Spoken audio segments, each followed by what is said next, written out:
নমস্কার বন্ধুরা, Bengali easy food 2.0-তে সবাইকে স্বাগত জানিয়ে আমি মুনি। আজ যে রেসিপিটা শেয়ার করব সেটা হলো মাশরুম রেসিপি। এই মাশরুমগুলোকে দেখাচ্ছি, এগুলো আমাদের বাড়িতেই হয়েছে। এই যে দেখুন, একদম কুড়ি কুড়ি মতো। বেশি ফুটে গেলে আবার পাপড়িগুলোর মধ্যে একটু পোকা পোকা মতো লাগে, যার জন্য আমি কুড়ি কুড়ি অবস্থাতেই তুললাম। খেতে খুব সুন্দর লাগে এটা, তবে খুব ভালো করে ধুতে হয়। খুব ভালো করে আমি ধুচ্ছি। প্রথমে আমি এটাকে কেটে দেখিয়ে দিচ্ছি। এই যে কাটাটা আমার হয়ে গেছে দেখুন, পাতলা পাতলা। প্রথম দিকে একটু আঁশ ফেলে দিয়ে তারপর আমি নিই।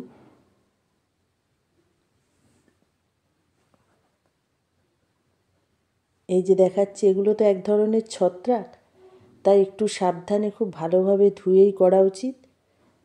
এই যে আমি ধুচ্ছি, খুব ভালোভাবে আমি 3-4 বার ধুয়ে নিই ঠান্ডা জলে।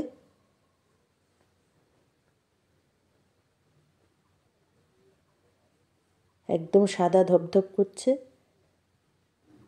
যতটা সাবধানে পরিষ্কার করে ধোয়া যায় ততই ভালো এটা। এরপর আমি গ্যাসটা জ্বালিয়ে কড়াটা বসিয়ে গরম জলে খুব ভালো করে ফুটিয়ে ধুয়ে নেব। প্রথমে আমি 3-4 বার ঠান্ডা জলে ধুই, তারপর আমি গরম জলে ফুটিয়ে নিয়ে খুব ভালোভাবে এটাকে ধুয়ে নিই। এই যে দিয়ে দিলাম। এইটা এখন ফুটবে।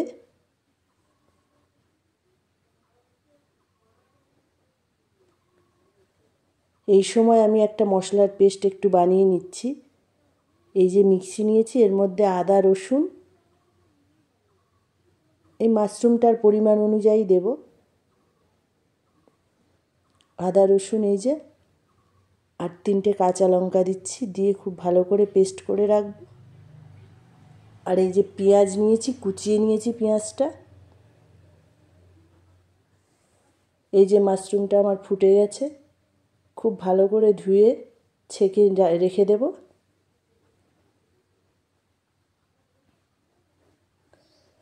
এরপর আবার কড়াটা বসিয়েছি, সর্ষের তেল দিচ্ছি। সর্ষের তেলটা খুব ভালো করে গরম হলে তারপর আমি প্রথমেই কালো জিরে ফোড়ন দেব।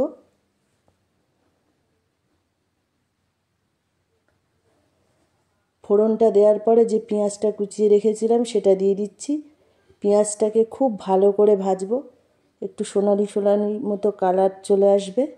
পেঁয়াজটাকে সেইভাবেই ভেজে নেব।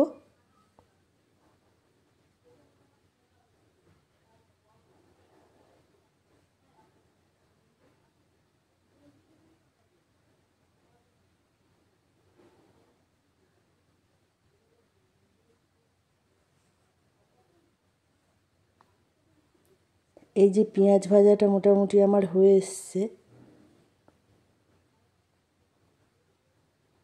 আমি যখনই এই রেসিপিটা করি একটু শুকনো শুকনোই করি। সে বাটা মশলা দিলেও আমি শুকনো শুকনোই করি, খেতে ভালো লাগবে। এই যে মশলার পেস্টটা বানিয়ে রেখেছিলাম আদা রসুন কাঁচা লঙ্কা, সেটা দিয়ে দিলাম। পরিমাণ মতো নুন দিলাম। প্রয়োজন মতো একটু হলুদ দিয়ে দিলাম। স্বাদ মতো একটু লঙ্কার গুঁড়ো দিলাম। হাফ চামচ মতো জিরের গুঁড়ো, হাফ চামচ মতো ধনের গুঁড়ো দিলাম। আর একটু চিনি দিয়ে দিলাম। দিয়ে খুব ভালো করে মশলাটাকে আমি কষিয়ে নেব। মশলার একটা কাঁচা গন্ধ থাকে, সেই গন্ধটা যতক্ষণ থাকবে ততক্ষণ মশলাটা কষাবো লো ফ্লেমে। আর মশলার ওই বাটিটা একটু জল নিয়ে ধুয়ে দিয়ে দিলাম।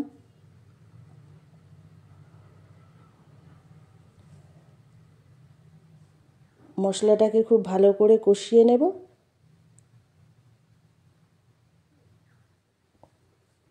মশলার গা থেকে দেখুন তেলটা ছেড়ে দিয়েছে। এই সময় আমি ওই মাশরুম যেটা রেখেছিলাম গরম জলে ফুটিয়ে, সেটাকে দিয়ে দিলাম। দিয়ে খুব ভালো করে কষাবো।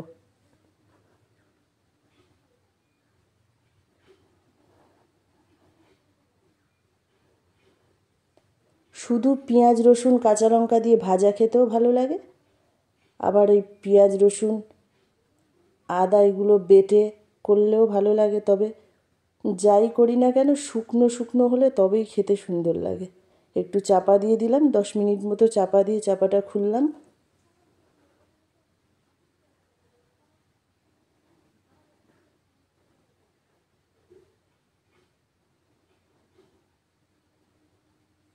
চাপাটা দিলাম যাতে সিদ্ধটা একটু হয়ে যায় খুব ভালোভাবে।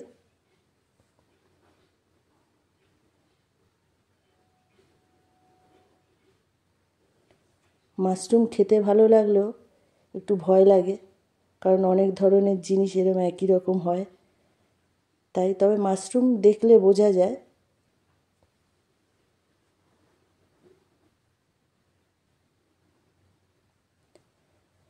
খুব ভালো করে ধোয়াটা কাটার উপরে, কাটার সময় একটা পাতলা ছাল ফেলে দিতে হয়। এরপর একদম শেষে একটু সামান্য গরম মশলা দিচ্ছি, প্যাকেটের মশলাই দিয়ে খুব ভালো করে মিক্সড করে নেব।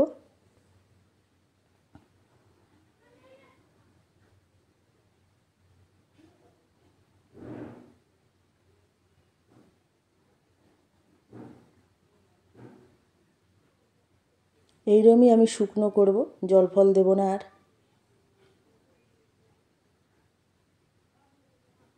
খুব বেশি সময় লাগে না করতে, খুব অল্প সময় লাগে, কিন্তু পরিষ্কারটা খুব ভালোভাবে করতে হয়।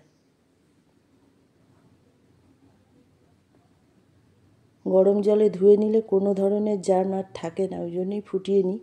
এই যে দেখুন এই রকম হবে শুকনো মতো। রান্নাটা আমার হয়ে গেছে, আমি তুলে নিয়েছি। খুব গরম, এত গরম আমি হাত দিয়ে খুব বেশি টিপে দেখাতে পারছি না, যেহেতু খুব গরম। সবেই তুলেছি।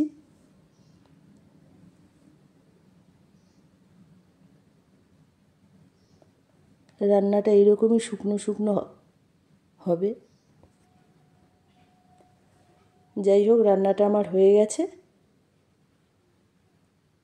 ভিডিওটা ভালো লাগলে একটা সাবস্ক্রাইব করে পাশের বেল আইকনটি প্রেস করে অল করে রাখবেন নেক্সট ভিডিও সবার আগে দেখার জন্য। ফেসবুক থেকে দেখলে অবশ্যই পেজটিকে ফলো করে রাখবেন।